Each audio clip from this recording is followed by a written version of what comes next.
નમસ્કાર દર્શક મિત્રો, હું છું રૂપલ લુણીચિયા. સંપૂર્ણ ન્યૂઝમાં આપનું સ્વાગત છે. કોલકાતામાં મહિલા ડોક્ટર પર દુષ્કર્મ કરી તેની હત્યા કરવામાં આવતા દેશભરમાં તેના ઘેરા પ્રત્યાઘાતો જોવા મળી રહ્યા છે, જેને લઈ બનાસકાંઠામાં પણ તેના ઘેરા પ્રત્યાઘાતો જોવા મળ્યા હતા. આજરોજ આઈએમઆઈ ડોક્ટર એસોસિએશન દ્વારા ઇન્ટર્નશીપ કરતા વિદ્યાર્થીઓ સાથે મળી એક દિવસીય હડતાળ પાડી રેલી સ્વરૂપે કલેક્ટર કચેરી ખાતે પહોંચી આવેદનપત્ર પાઠવવામાં આવ્યું હતું, જેમાં મોટી સંખ્યામાં ડોક્ટરો તેમજ ઇન્ટર્નશીપ કરતા વિદ્યાર્થીઓ જોડાયા હતા. આપ જાણો છો કે કલકત્તામાં એક મેડિકલ કોલેજમાં એક મહિલા ગાયનેકોલોજિસ્ટ ઉપર પોતાની ડ્યુટી પતી ગયા પછી એના ઉપર રેપ અને એનું મર્ડર થયું અને એના સંદર્ભમાં સરકારશ્રી અને તેની કોઈપણ ફેકલ્ટી હજુ સુધી જે કલ્પિત છે, ગુનેગારો છે, એને પકડતી નથી અને વિચરતા રહે છે. તો અમારી ડિમાન્ડ છે કે એ લોકોને પકડી અને વહેલા વહેલી સજા થાય. આના સંદર્ભમાં અમારી નેશનલ હેડક્વાર્ટરે આજે આખા ઇન્ડિયામાં ડૉક્ટર લેવલે એક સ્ટ્રાઇક આપી છે.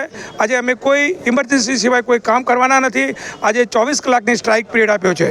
આજે આઈએમએ પાલનપુર હોલ ખાતે એક મિટિંગ થઈ. જુદા જુદા ડૉક્ટરો, આયુર્વેદિક, હોમિયોપેથી, એલોપેથી તથા બધા બનાસ મેડિકલના ડૉક્ટરો ભેગા થઈ પાલનપુર ખાતે કલેક્ટર કચેરી એક આવેદનપત્ર આપ્યું છે અને અમારી ડિમાન્ડ છે કે વહેલામાં વહેલી તકે આની સખ્ત ગુનેગારો પકડી અને સખ્ત સજા થાય.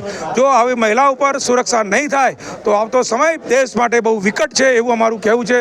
પાલનપુરથી doctor Girdhar Patel, gynaecologist, Palanpur.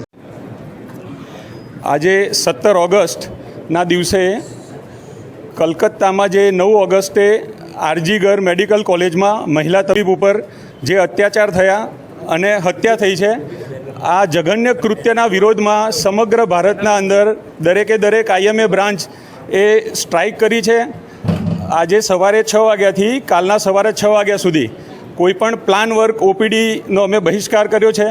Emergency સારવાર બધી જ ચાલુ રહેશે. અમારી ડિમાન્ડ છે કે જે કોઈ આ હત્યાકાંડ અને જઘન્ય કૃત્યમાં સામેલ છે એ લોકોને કડકમાં કડક સજા મળે. કોઈપણ પોલિટિકલ વર્ક કે પ્રેશરની વિરુદ્ધમાં સરકાર, સીબીઆઈ અને પોલીસ નિષ્પક્ષ જાંચ કરે અને કડકમાં કડક સજા કરે. બીજી અમારી ડિમાન્ડ છે કે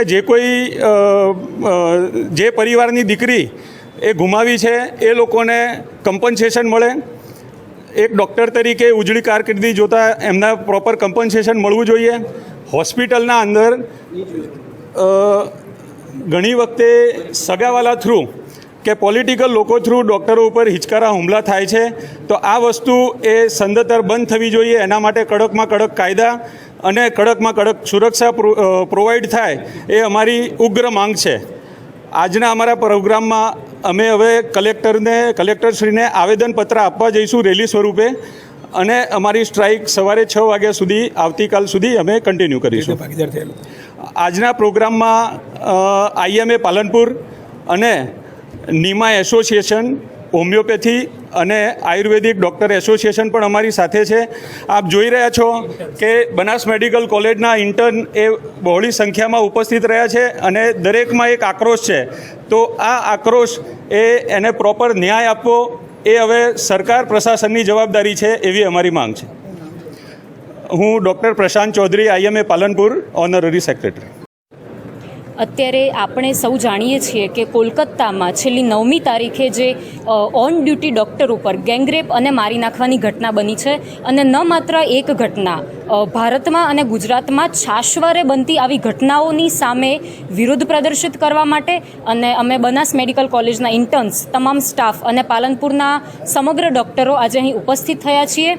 સરકારશ્રીથી અમારી એવી માંગ છે કે જે કોલકાતામાં ઘટના બની એના દોષિતોને કડકમાં કડક સજા બને અને આવી ઘટના અહીંયા ભારતમાં, ગુજરાતમાં ફરી વખત ન બને એના માટે કાયદા કડક રીતે બનાવવામાં આવે અને એનો અમલ જરૂરી છે.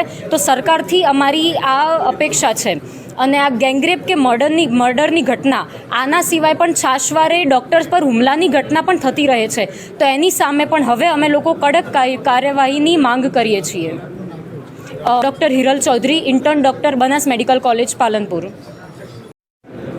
આરજીગર મેડિકલ કોલેજ ખાતે જે 9મી ઓગસ્ટે જે ડૉક્ટર તબીબ ઉપર જે ઘટના બનેલી છે એના સંદર્ભે પાલનપુર આઈએમએ દ્વારા આજે અમે એક મૌન વ્રત રેલી કાઢી અને કલેક્ટરશ્રીને આવેદનપત્ર આપવાના જવાના છીએ. અને આ રેલી દ્વારા અમે એટલું જ કહેવા માગીએ છીએ અને કે આ ઘટના વારે ઘડીએ આ સમગ્ર દેશમાં જે બને છે એના માટે કડકમાં કડક કાયદા બનવા જોઈએ અને એનો અમલ પણ થવો જરૂરી છે. હું ડૉક્ટર મનીષા ચૌધરી, ગાયનેકોલોજિસ્ટ, પાલનપુર.